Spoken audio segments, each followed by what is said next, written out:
지금 당신의 휴대전화가 진동합니다. 액정 화면에 뜬 번호는 저장되지 않은 낯선 번호입니다. 02070 혹은 010으로 시작하는 그 번호를 내려다보는 당신의 눈동자가 미세하게 흔들립니다. 받지 않습니다. 아니, 받을 수가 없습니다. 화면이 검게 꺼지고 나서야 비로소 가빴던 숨을 몰아쉬며 안도의 한숨을 내쉽니다. 하지만 그 안도감은 1분을 가지 못합니다. 내일도 모레도 그리고 그 다음 날도 이 전화는 멈추지 않고 계속해서 울릴 것이기 때문입니다. 주머니 속에서 울리는 진동 소리만으로도 심장이 덜컥 내려앉는 공포. 이것은 빚이 주는 일상의 고문입니다. 불과 3년 전만 해도 우리는 지금과는 전혀 다른 세상을 살고 있었습니다. 자고 일어나면 집값이 1억이 올랐다는 뉴스가 매일 아침 도배되었고, 주변 친구가 주식으로 수천만 원을 벌었다는 무용담이 술자리 안주가 되던 시절이었습니다. 노동소득은 비웃음을 샀고 자본소득만이 진정한 능력으로 추앙받았습니다. 지금 사지 않으면 영원히 가난해질 것이라는 공포, 이른바 벼락거지가 될지도 모른다는 불안감은 전염병처럼 대한민국을 휩쓸었습니다. 2030 세대는 미래의 소득까지 영혼을 끌어모아 자산 시장에 뛰어들었고, 4050 세대는 노후 자금까지 털어 빚을 내어 투자를 감행했습니다. 우리는 그것을 성공을 위한 유일한 사다리라고 믿었습니다. 아니, 그렇게 믿도록 사회가, 언론이, 그리고 시대의 분위기가 우리를 떠밀었습니다. 하지만 금리라는 거대한 해일이 들이닥치고 자산 시장의 거품이 꺼지기 시작한 지금, 그 사다리는 우리의 발목을 깊은 수렁으로 끌고 들어가는 무거운 족쇄가 되어버렸습니다. 오늘 이야기는 먼 남의 나라 경제 뉴스가 아닙니다. 오늘 아침 출근길 지하철에서 내 옆에 지쳐 서 있던 김대리의 이야기일 수도 있고, 주말에 웃으며 만났지만 어딘가 그늘져 보였던 내 친구의 속사정일 수도 있습니다. 그리고 어쩌면 머지않은 미래의 내 이야기일 수도 있습니다. 영끌의 끝은 정말 파산일까요? 변동금리의 무자비한 습격, 전세 가격 의추락, 그리고 물가는 오르는데 좀처럼 오르지 않는 소득. 이 삼중고가 겹쳐진 대한민국 3040 세대의 현금 흐름, 그 처참한 붕괴의 과정을 아주 구체적이고 적나라하게 들여다보겠습니다. 먼저 30대 중반의 평범한 직장인 가명 김민수 씨의 사례를 통해 영끌의 현실을 마주해 보겠습니다. 민수 씨는 2021년 여름 서울 외곽의 8억원짜리 아파트를 매수했습니다. 당시 부동산 커뮤니티와 뉴스에서는 지금 이 막차다, 서울 등기는 오늘이 제일 싸다는 말이 진리처럼 통용되던 시기였습니다. 민수 씨는 주택담보대출 4억 원에 부부의 신용대출 1억 건을 더해 총 5억 건의 빚을 졌습니다. 당시 주택담보대출 금리는 2%대 중반이었습니다. 원리금을 합쳐도 한 달에 200만 원 초반대였습니다. 맞벌이 부부였던 그들의 합산 실수령액은 월 700만 원, 200만 원을 갚고도 500만 원이 남았습니다. 생활비를 넉넉히 쓰고도 저축까지 가능한 꽤나 합리적이고 안전해 보이는 재무 설계였습니다. 내 집이 생겼다는 기쁨에 인테리어에 3천만 원을 더 썼고 가구와 가전도 새로 들였습니다. 등기권 리증을 손에 쥐었을 때 그 묵직한 한도감은 세상을 다 가진 기분이었습니다. 하지만 그 행복은 2년을 차에 가지 못했습니다. 2023년을 기점으로 금리 인상의 악몽은 시작되었습니다. 6개월마다 변동되는 코픽스 금리는 갱신 통지서가 날아올 때마다 앞자리가 바뀌어 있었습니다. 2.5%였던 금리는 어느새 6.5%를 넘어섰습니다. 월 200만 원이었던 원리금 상환액은 순식간에 350만 원, 때로는 380만 원까지 치솟았습니다. 월급은 그대로인데 나가는 돈만 2배 가까이 늘어난 것입니다. 여기서 끝이 아닙니다. 인생의 축복이어야 할 출산이 경제적 재앙의 반가쇠가 되었습니다. 아내가 육아휴직에 들어가면서 소득은 반토막이 났습니다. 월 400만 원 남짓한 민수 씨의 외벌이 월급, 통장에 월급이 찍히자마자 대출원리금 350만 원이 퍼가요라는 알림과 함께 사라집니다. 남은 돈은 고작 50만 원입니다. 세 식구가 한 달 동안 먹고 입고 아기 기저귀와 분유를 사고 관리비를 내야 하는 돈이 50만 원이 된 겁니다. 친구 결혼식 축의금 10만 원을 내는 것조차 손이 떨려 불참하게 되고, 점심시간에 내는 밥값을 아끼려 도시락을 싸거나 편의점에서 삼각김밥으로 때웁니다. 이때부터 민수 씨의 선택지는 하나뿐입니다. 바로 신용카드입니다. 부족한 생활비를 카드로 메꾸기 시작합니다. 이번 달은 어쩔 수 없다, 다음 달 성과급이 나오면 갚자 스스로를 위로하며 카드를 긁습니다. 하지만 대출이자는 줄어들지 않고 고물가 시대에 장바구니 물가는 무섭게 오릅니다. 마트에서 장을 보면은 10만 원, 20만 원이 우습게 나갑니다. 카드로 긁은 금액은 다음 달 결제일에 고스란히 빚으로 돌아옵니다. 월급은 들어오자마자 카드값과 대출이자만 맞기에도 부족합니다. 결국 민수 씨는 리볼빙 서비스에 손을 댑니다. 이번 달 카드값의 10%만 내면 나머지는 다음 달로 2월 시켜주는 서비스. 당장은 숨통이 트이는 것 같지만 이것은 달콤한 독약입니다. 리볼빙 수수료는 연 17%에서 19%, 법정 최고금리에 육박합니다. 이제 민수 씨의 빚은 저금리 담보대출만이 아닙니다. 고금리의 악성 카드 빚이 눈덩이처럼 불어나기 시작합니다. 그럼 집을 팔면 되지 않느냐고 반문하실 수 있습니다. 하지만 현실은 그리 간단하지 않습니다. 8억 최고점에 샀던 집은 현재 호가 6억 5천만 원, 급매로는 6억 원까지 떨어졌습니다. 지금 집을 팔면 내 손에 쥐는 돈은커녕 5억 원의 빚을 다 갚지도 못합니다. 여기에 중도상환 수수료, 취등록세, 복비까지 계산하면은 오히려 빚을 더 내서 집을 팔아야 하는 상황입니다. 결국 집을 팔면 빈털터리가 되어 월세방을 전전해야 한다는 공포 때문에 이러지도 저러지도 못한 채 매달 돌아오는 결제일마다 피가 마르는 고통을 겪고 있습니다. 겉보기엔 번듯한 새 아파트에 사는 중산층 같지만 속은 썩어 문드러진 이것이 바로 하우스 푸어의 적나라한 민낯입니다. 이번엔 40대 초반 박 과장님의 이야기를 해보겠습니다. 30대가 내 집 마련에 올인했다면 40대는 자산 증식과 노후 준비에 대한 압박으로 무리한 투자를 감행한 경우가 많습니다. 40대는 자녀 사교육비가 본격적으로 들어가고 부모님의 부양 문제까지 겹치며 돈 들어갈 곳이 가장 많은 시기입니다. 근로소득만으로는 답이 없다고 느낀 박 과장님은 2020년 코로나 상승장 때 이른바 비투를 결심합니다. 주식이든 코인이든 부동산이든 뭐라도 하지 않으면 나만 도태된다는 불안감이 그를 지배했습니다. 박 과장님은 마이너스 통장 1억 원을 뚫고 사업자 대출을 편법으로 활용해 2억 원을 더 끌어모아 총 3억 원으로 주식과 상가 투자에 나섰습니다.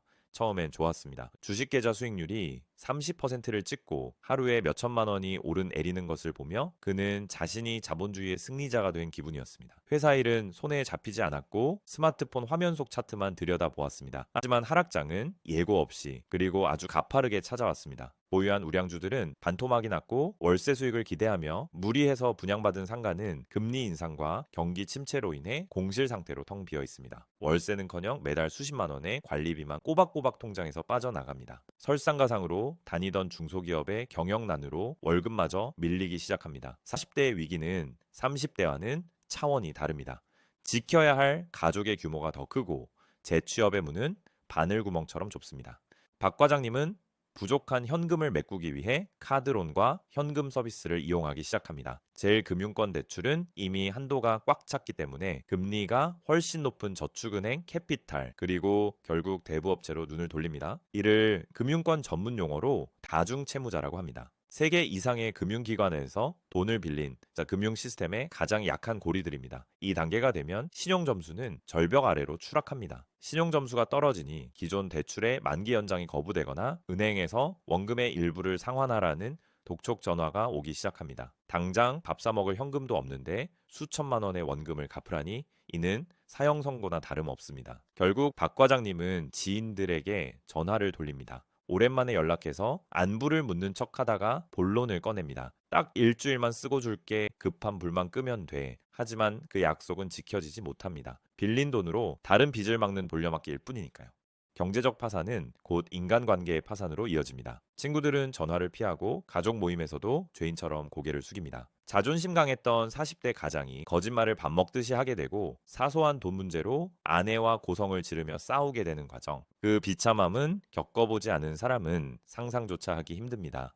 밤마다 잠을 이루지 못하고 보험 해약, 환급금을 조회하며 한숨을 쉬는 것이 박 과장님의 일상이 되었습니다. 여기서 우리가 반드시 주목해야 할 또 하나의 시한폭탄이 있습니다. 바로 전세제도입니다. 갭투자로 집을 여러 채 샀던 다주택자들에게 지금의 전세 가격 하락은 단순한 손해를 넘어 파멸을 의미합니다. 2년 전 전세가율이 높을 때 5억 원에 맞췄던 전세가 만기가 도래했습니다. 하지만 지금 시세는 3억 5천만 원으로 뚝 떨어졌습니다. 집주인은 세입자가 나가겠다라고 할 때 그 차액인 1억 5천만 원을 당장 어디선가 구해서 돌려줘야 합니다. 이것을 역전세난이라고 합니다. 하지만 이미 대출 규제와 신용 하락으로 돈줄이 막힌 집주인은 그 큰 돈을 구할 방법이 없습니다. 이때 집주인이 선택할 수 있는 건 극단적인 두 가지뿐입니다. 금매로 집을 던지거나 아니면 세입자에게 배째라고 나오는 것입니다. 집을 팔아도 보증금을 다 돌려주지 못하는 깡통 전세가 속출합니다. 집이 경매로 넘어가면은 세입자도 보증금 전액을 보장받지 못할 수 있습니다. 그래서 집주인은 울며 겨자 먹기로 세입자에게 매달 이자를 줄 테니 재계약을 해달라고 사정하거나 역월세를 줍니다. 집주인이 세입자에게 월세를 받는 게 아니라 오히려 돈을 주는 기이한 현상이 벌어지는 겁니다. 하지만 이것도 임시 방편일 뿐입니다. 현금 흐름이 막힌 갭 투자자들은 결국 도미노처럼 무너집니다. 한 사람이 수십 채, 수백 채의 빌라를 가지고 있다가 파산하면 그 피해는 고스란히 수백 명의 세입자들에게 전가됩니다. 이것이 우리가 뉴스에서 매일 접하는 전세 사기의 구조적 원인이자 평범한 세입자들까지 빚더미로 내모는 연쇄 파산의 고리입니다. 더 이상 돌려막기도 지인에게 돈을 빌리는 것도 불가능한 시점. 결국 많은 분들이 법원의 문을 두드립니다. 개인 회생이나 개인 파산을 신청하는 것입니다. 실제로 2023년 이후 법원의 도산 사건 접수 건수는 역대 최고치를 갱신하고 있습니다. 특히 20대와 30대의 회생 신청 증가율이 폭발적입니다. 젊은 층이 사회에 첫 발을 내디디기도 전에 빚의 늪에 빠져 법원을 찾는 현실은 대한민국의 암울한 미래를 보여줍니다. 하지만 여기서 분명히 짚고 넘어가야 할 오해가 있습니다. 많은 분들이 파산이나 회생을 빚을 없애주는 마법이나 도덕적 해이의 면죄부라고 생각합니다. 하지만 그 과정은 생각보다 훨씬 혹독하고 치욕적이며 고통스럽습니다. 개인 회생을 신청하면 법원은 신청자의 소득에서 최저 생계비를 제외한 모든 돈을 3년에서 5년 동안 갚도록 명령합니다. 2024년 기준 1인 가구 최저 생계비는 약 133만 원입니다. 당신이 월 300만 원을 벌든 500만 원을 벌든 법원은 당신에게 딱 133만 원만 쓰라고 허락합니다. 나머지 소득은 전부 법원 계좌로 압류되듯 입금해야 합니다. 이 133만 원으로 월세를 내고 밥을 먹고 휴대전화 요금을 내고 교통비를 감당해야 합니다. 친구를 만나 커피 한 잔 마시는 것, 조카에게 장난감을 사주는 것, 갑자기 아플 때 병원에 가서 검사를 받는 것조차 사치가 됩니다. 3년에서 5년 동안 경제적 식물인간 상태로 숨만 쉬고 살아야 빚의 일부를 탕감받을 수 있는 겁니다. 신용카드는 모두 정지되고 체크카드조차 사용이 제한될 수 있으며 휴대전화 소액 결제는 꿈도 꿀 수 없습니다. 사회적 관계는 단절되고 삶의 질은 바닥으로 떨어집니다. 개인 파산은 더 엄격합니다. 가진 재산을 모두 처분해서 빚잔치를 하고 그래도 남은 빚을 없애주는 제도인데 소득 활동이 불가능하거나 현저히 낮은 경우에만 인용됩니다. 파산 선고를 받으면 공무원, 교사, 금융기관 임직원 등의 자격이 박탈되고 신원증명서에 파산 사실이 기록될 수 있습니다. 취업에 불이익을 받을 수 있으며 가족들에게까지 알게 모르게 피해가 갈 수 있다는 죄책감에 시달려야 합니다. 평생 꼬리표처럼 따라다니는 사회적인 낙인이 찍히는 셈입니다. 그럼에도 불구하고 왜 사람들은 법원을 찾을까요? 왜 그 치욕스러운 과정을 감내하려고 할까요? 매일 밤낮으로 울리는 비독촉 전화, 직장으로 찾아오겠다고 협박하는 추심원들의 공포에서 벗어나고 싶기 때문입니다. 내일 아침 눈을 뜨는 것이 두렵고 극단적인 생각이 머릿속을 지배할 때 마지막으로 잡는 지푸라기가 바로 이 제도이기 때문입니다. 생존 본능이 수치심을 압도하는 순간인 것입니다. 여러분, 지금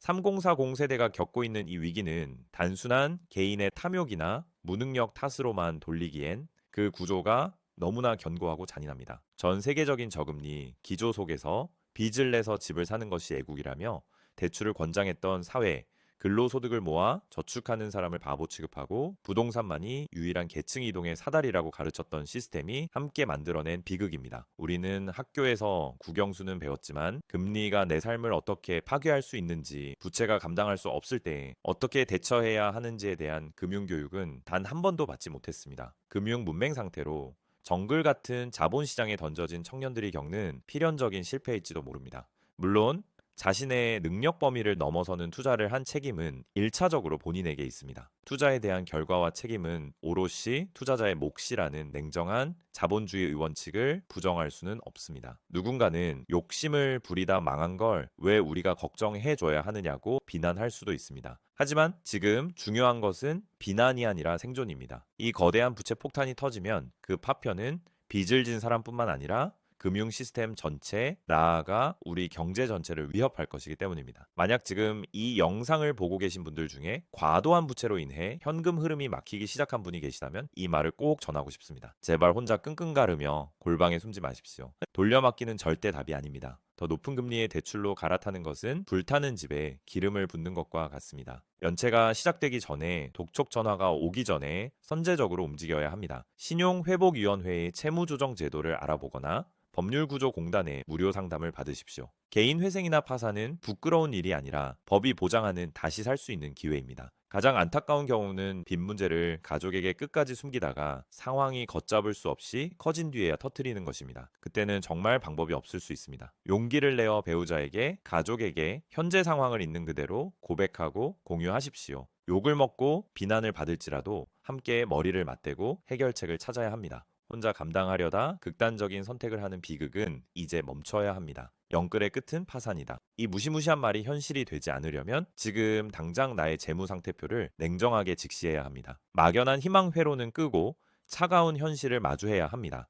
집을 지키기 위해 내 삶과 가족의 행복을 모두 태워버릴 것인지 아니면 뼈를 깎는 아픔을 감수하더라도 손절매를 하고 집을 팔고 빚을 정리한 뒤 다시 바닥부터 시작할 것인지 결단이 필요한 시점입니다. 지금의 고통스러운 터널이 언제 끝날지 아무도 장담할 수 없습니다. 금리가 언제 내려갈지, 집값이 다시 오를지 그 누구도 확신할 수 없습니다. 하지만 분명한 사실 하나는 그 어떤 빚보다 그 어떤 아파트보다 중요한 것은 당신의 삶, 그리고 당신 가족의 안녕이라는 사실입니다. 자산은 다시 모을 수 있지만 무너진 삶과 가족은 다시 되돌릴 수 없습니다. 오늘 영상이 벼랑 끝에 선 누군가에게는 위로가, 그리고 누군가에게는 냉철한 판단을 내릴 수 있는 계기가 되었기를 간절히 바랍니다.